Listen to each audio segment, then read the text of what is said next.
भागवत धर्म बड़ा उज्जवल धर्म है।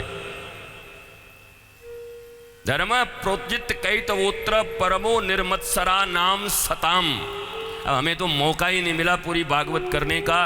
ये दूसरा श्लोक है भागवत का। बोला कैसा धर्म होना चाहिए? बोला कैतव रहित, कपट रहित धर्म का पालन करो। अब आप अपने दिल पे हाथ रख करके बोलो कि कपट रहित धर्म का पालन कौन कौन करता है? धर्म का पालन तो करते हैं, पर उसमें कपट मिक्स है कि नहीं है बताओ। सोच लो, आज न सोचो तो 2-3 दिन और सोच लो। अभी तो 3 दिन में ही, चिंता किस बात की? सोच लेना। कहते हैं उज्जवल धर्म उसको कहते हैं, प्रोजित धर्म उसको कहते हैं जहां कपट नहीं हो। और एक बात और कह दिया व्यास जी ने, और यही बात तुलसीदास जी ने कह दिया, यही बात वाल्मीकि जी ने कह दी कि दुनिया में सारे लोग, महाकामी आदमी भी धार्मिक हो सकता है। कौन हुआ? बोला बिल्व मंगल हो गया, वेश्या के पास जाता था और उसके बाद इतने बड़े धार्मिक बन गए कि महाराज इतना बड़ा ग्रंथ लिख दिया। पत्नी के प्रति इतनी कामना और वासना भरी थी तुलसीदास जी में, पर देखो फिर कैसे गोस्वामी तुलसीदास जी बन गए।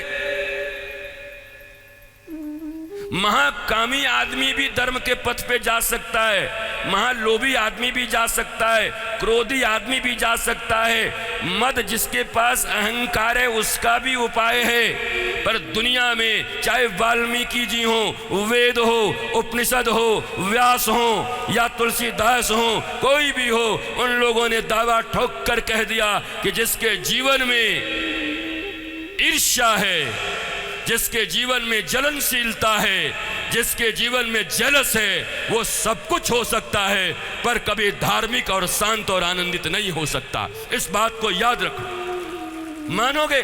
कौन मानेगा? कौन मानेगा बताओ? इतना मानो तो तुम्हारा आना सफल हो जाए। आज जब वापस लौट के जाओ, तुम्हारी सांस जलती रहे और तुम मस्त रहो। आज जब वापस जाओ तो बहू तुमको गाली देती रहे, जलती रहे, बुढ़िया केवल कथा सुनेगी, दिन रात बुढ़िया खाएगी और सुनेगी, उसके बाद भी तुम मस्त रहो। बोला यह तेरा संस्कार, तेरे पिता का संस्कार, तू समझ क्या लेके आई है, मुझे कोई फर्क नहीं पड़ता, क्योंकि मैं इस दुनिया में परमात्मा की बेटी बन करके आई हूं। मैं जानकी और राधा की बेटी हूं। मैं किसी शूर्पणखा और पूतना की बेटी नहीं हूं जो तुम्हारे चक्करों में फंसने वाली हूं। इस बात का संकल्प ले लो अपने जीवन। सुंदर कांड में हनुमान जी ने जाते समय सूरसा ने उनका परीक्षा लिया, सूरसा का परीक्षा पास भी किया, प्रणाम भी किया। लंकिनी मिली, एक मुक्का देकर के उसको सत्संग करा दिया, पर मारा सिर्फ एक को, सिंहिका को।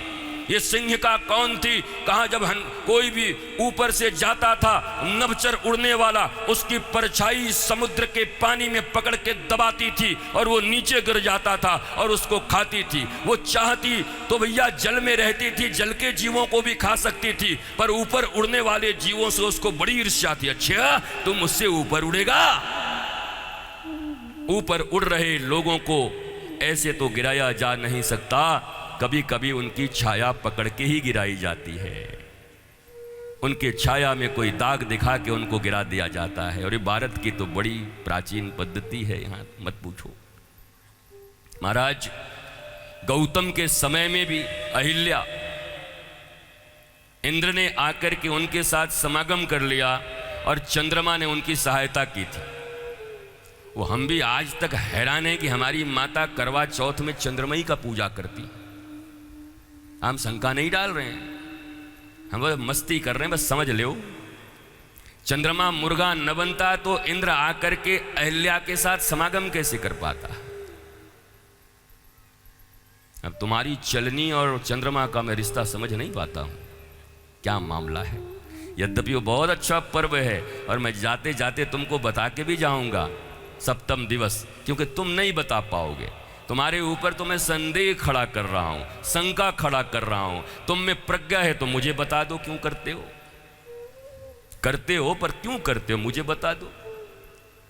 मैंने तो कह दिया कि उनका ट्रैक रिकॉर्ड बड़ा खराब है चंद्रमा का। बताओ, दूसरे की पत्नी की प्रतिष्ठा लेने में मुर्गा बन गया। बताओ महाराज, ऐसा ट्रैक रिकॉर्ड है। अब ये सवाल मैं पूछ रहा हूं तो बगले झांक रहे हो, यही जाकिर नायक खड़ा होके पूछेगा तो क्या करोगे? वो रोज ही पूछ रहे हैं अलग अलग टीवियों पे आकर के, तुम्हारे शास्त्रों में से ऐसी ऐसी बातें निकाल के पूछ रहे हैं, और सारे लोग, हम लोग बिजी हैं कथा करने में और रुक्मिणी विवाह में, मंगल करने में, साड़ी लेने में और सोने का हार लेने में, पर हमारे पास समय ही नहीं है उत्तर देने का, क्योंकि हमारी भी विज्ञता और विद्वता वहां तक नहीं है। हमने भी उतना ही ट्रेनिंग किया है कि जिससे हम बस खा कमा सकें। हमने भी वही किया। व्यासपीठ सत्य बोलती है साहब, लज्जा नहीं रखती। व्यासपीठ अगर लज्जा रखेगी, व्यासपीठ अगर छुपाएगी, व्यासपीठ अगर तुम्हारा मुंह देख के बात करेगी, तो इसका नाम ही फिर व्यासपीठ क्यों रखा था? फिर नहीं रखना था। व्यासपीठ अपनी प्रज्ञा से बोलती है, निष्पक्ष होके बोलती है, जो वर्तमान परिस्थितियां चल रही हैं उस पर अपना प्रकाश डालती है।